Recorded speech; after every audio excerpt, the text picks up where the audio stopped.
ଧନ କୁହ ଆଜି କ'ଣ? ଗୁରୁ ଦିବସ।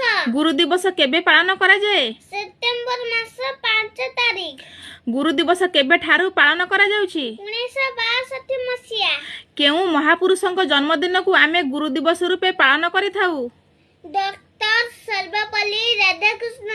ଡକ୍ଟର ସର୍ବପଲ୍ଲୀ ରାଧାକୃଷ୍ଣ କେବେ ଜନ୍ମଗ୍ରହଣ କରିଥିଲେ ଓ କେଉଁଠାରେ କରିଥିଲେ? 1888 ମସିହା ସେପ୍ଟେମ୍ବର ମାସ 5 ତାରିଖ ମାଡ୍ରାସର ତିରୁତାନି ଗ୍ରାମରେ। ଡକ୍ଟର ସର୍ବପଲ୍ଲୀ ରାଧାକୃଷ୍ଣଙ୍କ ପିତାଙ୍କ ନାମ କ'ଣ? ସର୍ବପଲ୍ଲୀ ବୀରସ୍ୱାମୀ। ଡକ୍ଟର ସର୍ବପଲ୍ଲୀ ରାଧାକୃଷ୍ଣଙ୍କ ମାତାଙ୍କ ନାମ କ'ଣ? ସର୍ବପଲ୍ଲୀ ସୀତାମା।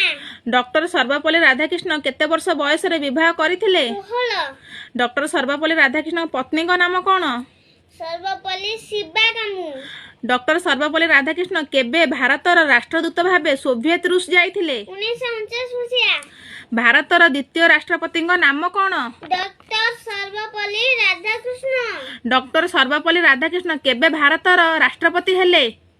1962 ମସିହା ମେ ମାସ 13 ତାରିଖ। ଭାରତର ପ୍ରଥମ ଉପରାଷ୍ଟ୍ରପତିଙ୍କ ନାମ କ'ଣ? ଡକ୍ଟର ସର୍ବପଲ୍ଲୀ ରାଧାକୃଷ୍ଣ। ଡକ୍ଟର ସର୍ବପଲ୍ଲୀ ରାଧାକୃଷ୍ଣ କେବେ ଭାରତର ଉପରାଷ୍ଟ୍ରପତି ହେଲେ? 1952 ମସିହା ମେ ମାସ 13 ତାରିଖ।